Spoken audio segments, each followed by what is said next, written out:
Are those gray hairs? Well, I guess it's inevitable. We do get older, but you know, you don't have to take it lying down. In fact, researchers have found that people who are physically fit, eat a healthy, balanced diet, and have an active lifestyle can slice 10 to 20 years off their biological age. So in today's show, I thought we would explore ways to give kids a fresh start and to help make seniors feel young at heart.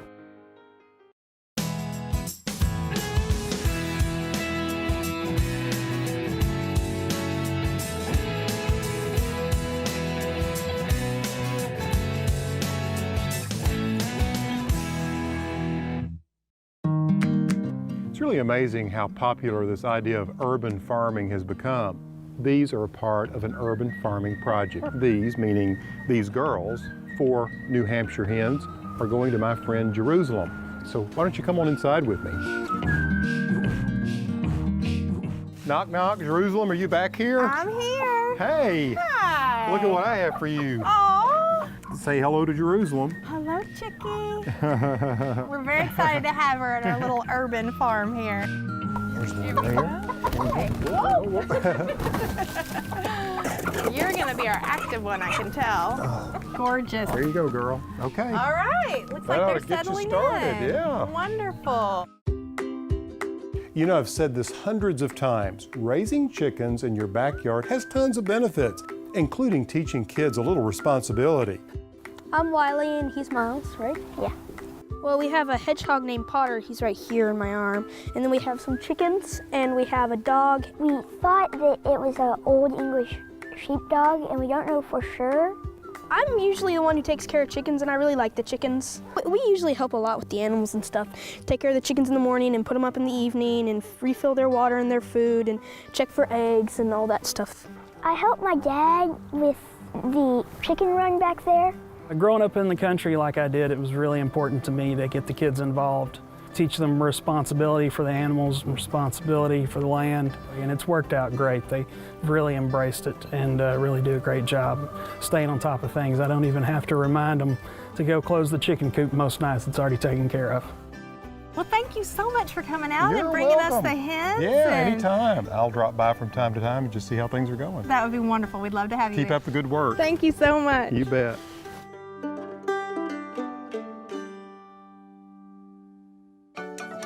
And this is actually Playhouse Lane. Coming up next, a garden in Memphis connecting children to nature.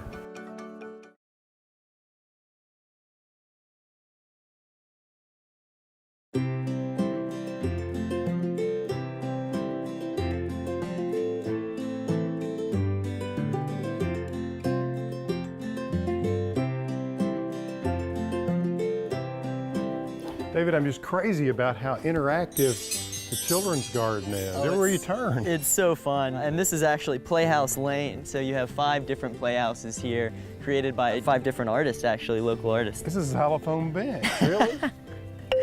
Oh yeah. Who would have known?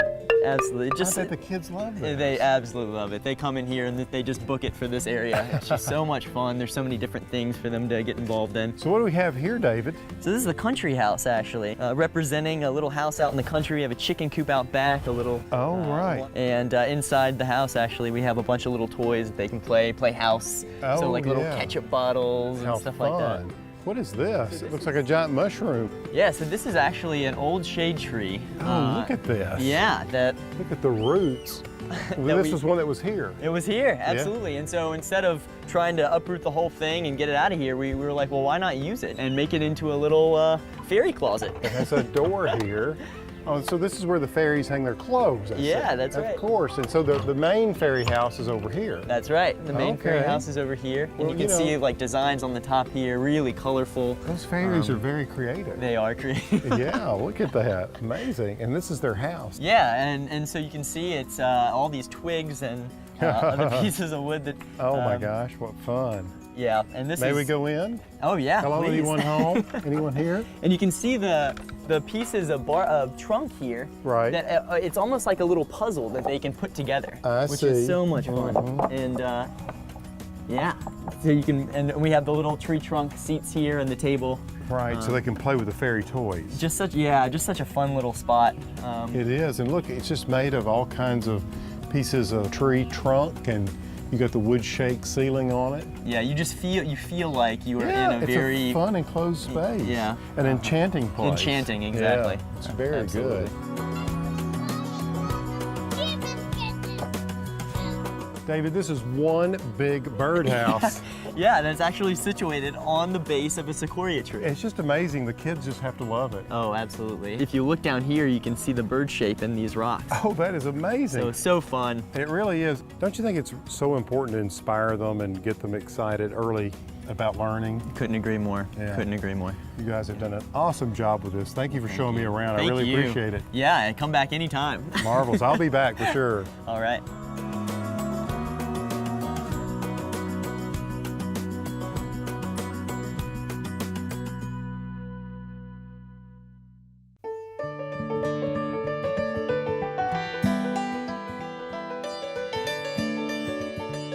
I don't know about you, but I like to have my own space where I can relax, do some painting, or even sit around and read. Kids are no different, and my friend Toby Fairley has some ideas on how to give kids their own space. The first thing I think about when I think about a family-friendly space is what kind of activities are we going to do in there? I mean, you know, we want to watch TV, we want to read books. So you need several different zones usually. You need some layered lighting, some task lighting for games, and maybe then some, you know, lower, more cozy lighting if you want to cuddle up and watch TV or read a book. So there's a lot of things that go into it. So things change when you get to a kid's bedroom because that's where you want to be a little more personal and you want the kid to be involved. Ellison's pretty lucky that she is the only child that lives here, so she gets 2 spaces all to herself. Lots of things can happen in that space, and really we can all be in there at the same time. Dad can be laying on the sofa watching TV while we're in there doing an art project or something, and we get to feel, you know, like we're together for quality time. And this was an older house that we moved into, so it's like a 70s era house, and there were some great built-ins already in the space, and I didn't tear them out. We painted them hot pink so they would have a lot of personality and put storage bins inside. So that's a great way to help kids stay organized, help them be a part of cleaning up. So if I was gonna give parents my top 3 tips for having a great kids room, it would be these. Number 1, use paint to have a good time. Paint is one of the least expensive things you can use in a room, and you can use it for a pop of color, you can paint a fun pattern on the wall, so don't be afraid to have fun with paint. Number 2, use durable fabrics. That's a great way to get some pattern in the room with fabric, but you can also rest easy that they're not going to get damaged. If you think of using things like vinylized fabrics or things that are in darker colors so you're not going to see stains. And number 3, really let kids personalize their space, especially their own room. You know, it's their room and they need to be able to enjoy it, feel like it's really theirs, and make it their own.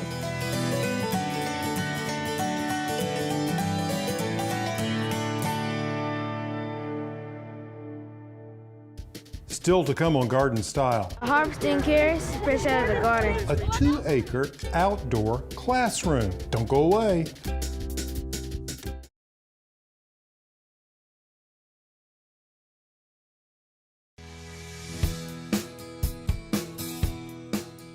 I love anything that encourages kids to garden. So when the seed keepers, Carol and Carrie, told me about their seed keeper project, I was hooked. Take a look.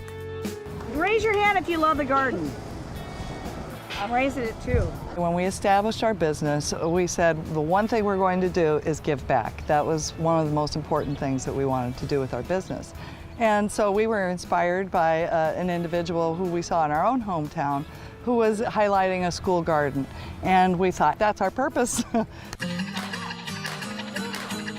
So we awarded your garden here the Seedkeeper Project winner for Arkansas. Isn't that pretty cool? Yeah. The whole state. Often we don't get to visit the schools or the gardens that we award, and this is just cool. It's inspirational. I feel like kids here. So we have some little prizes here for you. These are rulers, which you know are very important when you garden, right? Seed depth, planting width, but we are so proud of what you're doing. We think that this is so important in our lives. Do you think it's important to learn how to garden? Specifically, this program is set up to tie into their science curriculum. So we get pre-K through 8th grade to come out here once a month. There's probably about 50 classes a month that come through here, and whatever they're doing in their science curriculum, we try to tie it in. So we talk about the animals, vertebrates, invertebrates, cold-blooded, warm-blooded, you know, from pre-K through 8th grade. So it's a huge wide spectrum.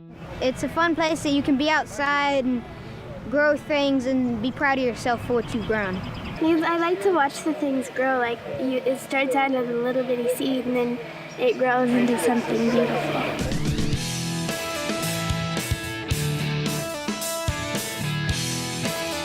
We are harvesting carrots fresh out of the garden. Oh, I got one! I got one!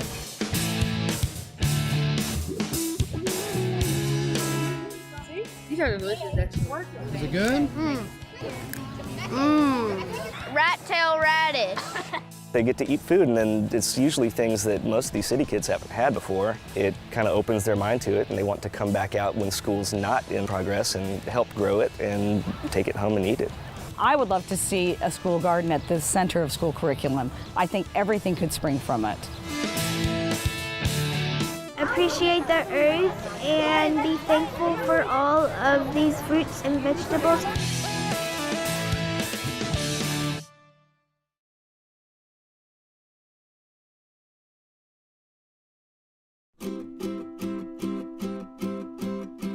You'd be hard-pressed to come up with a food other than pizza that really grabs kids' attention.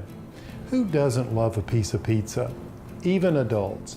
I've got a recipe here for pizza dough that's low on calories and so easy to make.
After the break, why it's never too late to start gardening.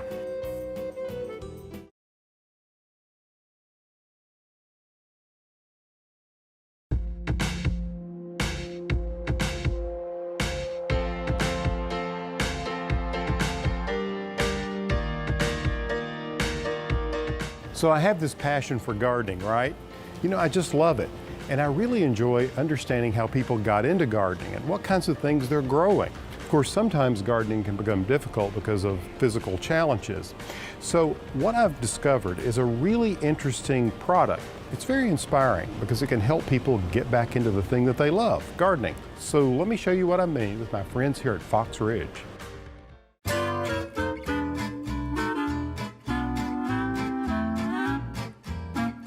So Betty, I think this is looking really beautiful. Oh, it is. Really is. I thought that these little cleomes, it's a dwarf kind of cleome in the center, would be really spectacular. This one's called Senorita Rosalita. What a wonderful name. Isn't that a fun name? Yeah. Physical therapy looks at a person's occupation at that point in their life, such as an elderly person. What's their job? Their job is to wake up every day, go to meals, get dressed, bathe, toilet, groom, keep themselves active. One of the other things that we look at are activities that they participated in when they were in the community. So for a lot of people, it is gardening. If you're not interested in it, if you don't really have your heart into it, you won't put much into it. And I enjoy doing it. And then this little lantana will take the heat, and this one's called Luscious Lemonade. Ooh. And then I thought, why not plant a few rosemary? Some herbs that you could grow in this. Maybe they'll throw some in our food. Yeah, there you go. I brought along some of these fertilizer spikes. The good thing about this organic fertilizer is you can't burn the plants out, which is great. So I think on these larger plants we'd do 2, and then for the smaller ones we'd do 1, but then later in the season you can come back around and give them another little shot of fertilizer. Wow. Yeah, isn't that great? That is. Yeah. Put that one in behind the lantana there. Okay. Yeah. Yeah, just push it all the way into the soil there. Woo, woo, woo. Good. Have to get in there and ride that bike a little more to get strong arms.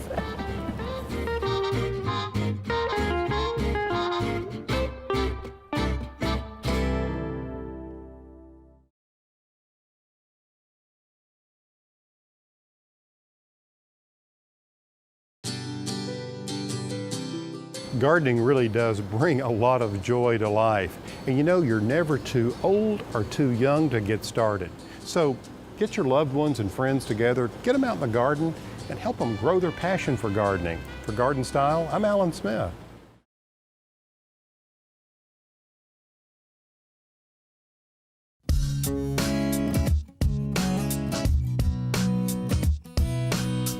Okay, so what kind of breed is this again? Well, this is a New Hampshire red. Which is different than a Rhode Island red. Yeah, Rhode Island right. reds were developed in the 1880s or 1890s at the end of the 19th century, and they are much darker, a more mahogany red. And the New Hamps grew out of those, and they were recognized in 1935 or the mid-30s.